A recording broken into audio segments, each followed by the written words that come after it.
মনোজ গুপ্ত এই পাসপোর্ট জালিয়াতির কারবার চালাতো মোটা টাকার বিনিময়ে। ইতিমধ্যেই মনোজকে আলিপুর আদালতে নিয়ে আসা হয়েছে, আজকে তাকে আদালতে পেশ করা হবে। আরো বিস্তারিত জানবো, সরাসরি আবির দত্ত রয়েছেন আমাদের সঙ্গে। আবির, একেবারেই দেখো, কিছুক্ষণ আগেই আমরা দেখলাম যে মনোজ গুপ্ত তাকে নিয়ে আসা হয়েছে আলিপুর আদালতের কোর্ট লকআপে, এবং আর কিছুক্ষণ পরেই সওয়াল জবাব শুরু হবে। মূলত আমরা জানি যে এর আগেও সমরেশ বিশ্বাস, যাকে কিংপিন হিসেবে কোর্টে কিন্তু জানিয়েছিল পুলিশ, এবং তার সঙ্গে সঙ্গে আরও বেশ কয়েকজন রয়েছে এই চক্রে। যারা যারা রয়েছে প্রত্যেকের রোল মিলেই একটা বৃত্ত সম্পূর্ণ হয়েছে বলে পুলিশের তরফ থেকে দাবি করা হয়েছিল। এবং এই যে বৃত্ত সম্পূর্ণ হয়েছে, সেই বৃত্তের অন্যতম যে কারিগর, তার মধ্যে এই মনোজ, সেও অন্যতম মাথা এই চক্রের। এবং মনোজকে এর আগেই মনোজের বিষয়ে জানা যায় যখন সমরেশকে জিজ্ঞাসাবাদ করা হয়, সেই মর্মেই কিন্তু তার যে অফিস, সেই অফিসে গিয়ে তল্লাশি অভিযান চালিয়ে বিপুল সংখ্যায় আইডি প্রুফ, যেগুলো জাল তৈরি করা হয়েছিল ফটোকপির মাধ্যমে, সেগুলো পরিবর্তন করা হয়েছে, কখনো কখনো প্রিন্টিংয়ের মাধ্যমে পরিবর্তন করা হয়েছে, সেই জাল তৈরি করা হয়েছে সেই জাল আইডি প্রুফ, সেগুলো দিয়ে পোর্টালে দিয়ে তারপরে পাসপোর্ট যেরকম আর 5 জন তৈরি করেন সেইভাবেই পাসপোর্ট তৈরি করা হয়েছিল। এবং পাসপোর্ট তৈরি করার পর সেটা বিভিন্ন ঠিকানায় যাওয়ার আগেই সেগুলো কিন্তু হাতে পেয়ে যাচ্ছিল এই চক্রীর যারা কারবারিরা। এবং ইতিমধ্যে যেটা জানা যাচ্ছে যে দীপঙ্করকে জিজ্ঞাসাবাদ করেও মনোজের বিষয় নিয়ে তথ্য পাওয়া যায়। মনোজ পলাতক অবস্থায় ছিল, বিদেশে পালিয়ে যাওয়ারও তার একটা পরিকল্পনা ছিল বলে জানা যাচ্ছে। তার বিরুদ্ধে বিভিন্ন জায়গাতেই কিন্তু অভিযোগ রয়েছে, এমনও তথ্য তদন্তকারীরা পেয়েছেন, ভিন রাজ্যেও তার নামে অভিযোগ রয়েছে, এমনটাও তথ্য তারা পাচ্ছেন।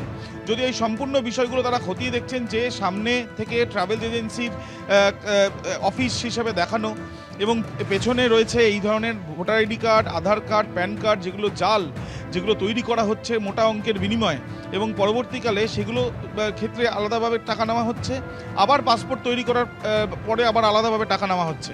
এই যে পুরো চক্রটা চলেছে, শুধু মনোজ কি একা ছিল? যদিও মনোজের অফিসে দীপঙ্কর কাজ করতো, দীপঙ্কর কি একা কাজ করতো, নাকি মনোজের এরকম সেটআপ আরও রয়েছে, সেটা জানার চেষ্টা চালাবেন তদন্তকারীরা। আজকে তাকে হেফাজতে চেয়ে আবেদন জানাতে পারেন পুলিশ আধিকারিকরা, এমনটাই জানা যাচ্ছে। ধন্যবাদ আবির। মনোজ গুপ্ত, যাকে ইতিমধ্যেই গ্রেপ্তার করা হয়েছে, মনোজ গুপ্তর মা বলছেন যে ছেলেকে অনেকবার বারণ করেছেন কিন্তু ছেলে শোনেন। কি বলেছেন মনোজ গুপ্তর মা, শোনাবো।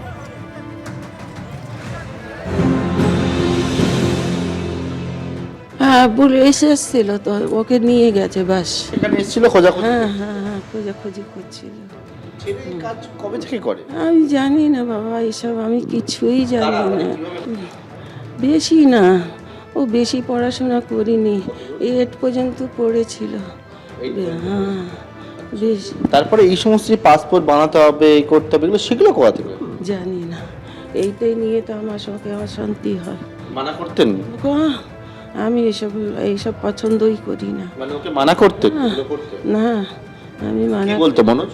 বলতো মা কিছু হবে না, আমি এমনি, আর কি বলবে, বন্ধু বান্ধব যা বলে সে করে। প্রচুর টাকা ইনকাম করে? না, আমি ওইটাও জানি না বাবা, আমাকে তো কিছুই দেয় না।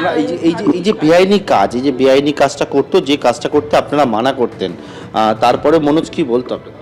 কিছুই বলতো না, বলে তোমরা চুপচাপ থাকো, আর কি বলবে আমাকে, কথা শুনতে। কানে কিভাবে এলো আপনার? এই সব কি মনে হয় এই পাসপোর্ট করে, এই করে। আমি বললাম এইসব ছেড়ে দে বাবা, দোকান আছে, দোকানে থাক।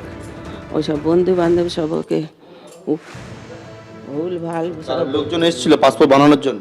না, এখানে তাহলে না, এই যে বললেন মনোজ পাসপোর্ট করে, শুনলেন সব বাইরে, সব বাইরে করে, আমি ঘরের মধ্যে কোনো ওলাও নেই।